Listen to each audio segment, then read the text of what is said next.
اسحاق ڈار صاحب جہاں سے 5 برس سے مفرور تھے، عدالتیں انہیں ایبسکانڈر قرار دے چکی تھیں، وہ پرائم منسٹر کے پلین میں ہی گئے، پرائم منسٹر ہی کے پلین میں وہ پاکستان واپس آ چکے ہیں، آتے ہی وہ سینیٹر بھی بنے، اس کے بعد وہ فائنانس منسٹر بھی بنے۔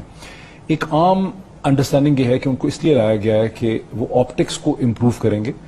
وہ بجلی کی قیمتیں کم کریں گے، انٹرنیشنل کموڈٹی پرائسز کم ہو رہی ہیں، وہ پیٹرول کی قیمت ایک انسٹالمنٹ میں کم کی ہے، دوسری میں کم کریں گے، ڈالر ان کے آتے ہی کم ہونے لگ گئی ہے اس کی ویلیو۔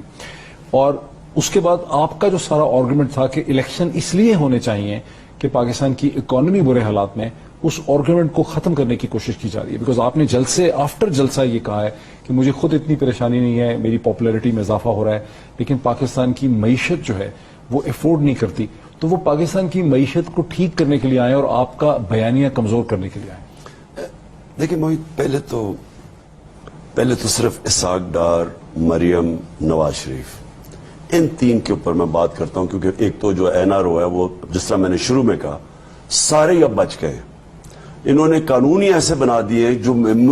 جو میرے پہ سارا پریشر تھا۔ جب فیٹف کا بل پاس ہونے لگا تو میرے اوپر انہوں نے پورا پریشر ڈالا کہ ان کو NRO دے دو، نیب کے یہی امینڈمنٹس کر دو۔ ان ایگزیکٹلی یہی امینڈمنٹس مانگتے تھے، تقریباً یہی تھی، 38 شکوں میں سے 34 امینڈمنٹس تھی۔ بیسکلی ہر امینڈمنٹ میں ان میں سے کوئی نہ کوئی بچ جاتا ہے، یعنی آپ اگر دیکھیں نا تو ٹیلر میڈ امینڈمنٹس ہیں۔ ہم نے سپریم کورٹ میں کیس بھی کیا اور میں امید رکھتا ہوں کہ سپریم کورٹ میں کیس سنا جائے گا، بیکاز پاکستان کا جسٹس سسٹم تباہ ہو جائے گا اگر انہوں نے یہ نیب میں امینڈمنٹس چلنے دی۔ میرے خیال میں پاکستان کے اندر آپ لائسنس دے رہے ہیں وائٹ کالر کرائم کو، طاقتور یہاں چوری کرے گا، اس کے پاس پیسہ باہر بھیجنے کو ہوگا، آپ اسے پکڑ ہی نہیں سکتے جو ہو گیا۔ اچھا، اب میں اسحاق ڈار یہ باہر کیوں بھاگا تھا؟ اس کے پاس 2012 میں کوئی 80-90 لاکھ روپیہ اس نے ٹوٹل اپنی ویلتھ دکھائی، اور 2017 میں جب نیب نے بلایا تو اس کا 80 کروڑ ہو گیا یا 90 کروڑ ہو گیا، 80-90 کروڑ ہو گیا، ہاں 100 گنا زیادہ۔ ہاں، اب انہوں نے سوال پوچھا کہ پیسہ آیا کدھر سے، ادھر سے یہ بھاگ گیا، کیونکہ یہ جواب دے ہی نہیں سکتا تھا، کوئی بھی ان میں سے جواب نہیں دے سکتے۔ اب یہ جو ایونس فیلڈ ہے،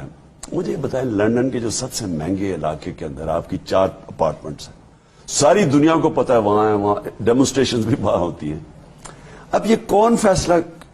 یہ کون سی دنیا میں اگر اتنی بڑی لگژری اپارٹمنٹس میں آپ رہ رہے ہیں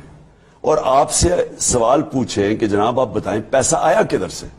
یہ ان سے سوال پوچھا جائے۔ JIT بیٹھی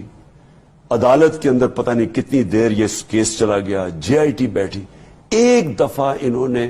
جھوٹ پہ جھوٹ بولتے گئے کہ پہلے یہ ہے جی ذرائع، وہ اسمبلی میں کہا وہ جھوٹ نکلا، پھر قطری کھاتا ہے وہ جھوٹ، وچ ہنٹ تھا سارا۔ نہیں میں اچھا تو یہ ثابت کر دینا، میرا بھی فلیٹ تھا، مجھے بھی عدالت میں لے کے گئے، انہوں نے میرے سے پوچھا، جج نے پوچھا، حالانکہ میں تو پبلک آفس ہولڈر نہیں تھا، یہ تو پرائم منسٹر تھا جب اپارٹمنٹس خریدی ہیں، میں تو کرکٹر تھا انٹرنیشنل، میں تو پاکستان کا ٹیکس ریزیڈنٹ ہی نہیں تھا، کیونکہ 6 مہینے میں انگلینڈ میں کھیلتا تھا کرکٹ، پروفیشنل کاؤنٹی کرکٹ کھیلتا تھا، اور باقی پاکستان کے لیے ٹور کرتا تھا، میرے تو 6 مہینے ہی پاکستان پورے نہیں ہوتے تھے، تو میں تو ٹیکس ریزیڈنٹ نہیں۔ اس کے باوجود ایک سوال کا میں نے جواب دیا اور میں نے بتایا کہ میرے پاس کدھر سے پیسے، 40 سال پرانا کانٹریکٹ دکھایا عدالت کو، جو وہ ورلڈ سیریز ہی ختم ہو گئی تھی، اس کا کانٹریکٹ دکھایا کہ کدھر سے پیسہ آیا مجھے، کیسے میں نے اپارٹمنٹ خریدی۔ ان کو پرائم منسٹر ہوتے ہوئے، اچھا میں پاکستان پیسہ لے کے آ رہا ہوں، وہ بیچ کے پیسہ پاکستان لے کے آ رہا ہوں، منی ٹریل دکھا رہا ہوں عدالت کو۔ انہوں نے یہاں سے پیسہ وہاں باہر لے کے گئے، وہاں تو ان کی بزنس ہی نہیں تھی، ابھی تک یہ نہیں بتا سکے کہ پیسہ آیا کدھر سے۔ کبھی کہتے ہیں جی وہ نانا کا اور وہ قطری کا،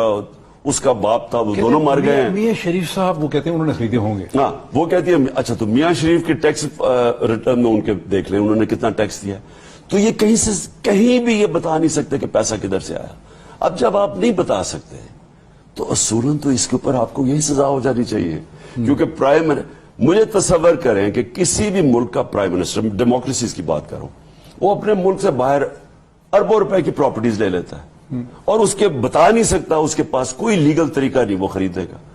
کیا اس کو آپ کہیں گے جی، عدالت کہے گی جی آپ ثابت کریں، اور کیونکہ نہیں کر سکتے، کیونکہ آپ کر ہی نہیں سکتے ثابت۔ میں اگر آف شور کمپنی کے ذریعے باہر چیزیں خرید لوں، آپ ثابت ہی نہیں کر سکتے، کوئی طریقہ ہی نہیں ہے ہمارے پاس۔ ہمارے پاس لیگل انفراسٹرکچر ہی نہیں ہے ثابت کرنے کا. تو اس کا مطلب چوری کرو, ملک سے باہر پیسہ کرو, جو بھی مرضی کرو, کوئی کچھ نہیں کہے گا. میں یہ کہہ رہا ہوں کہ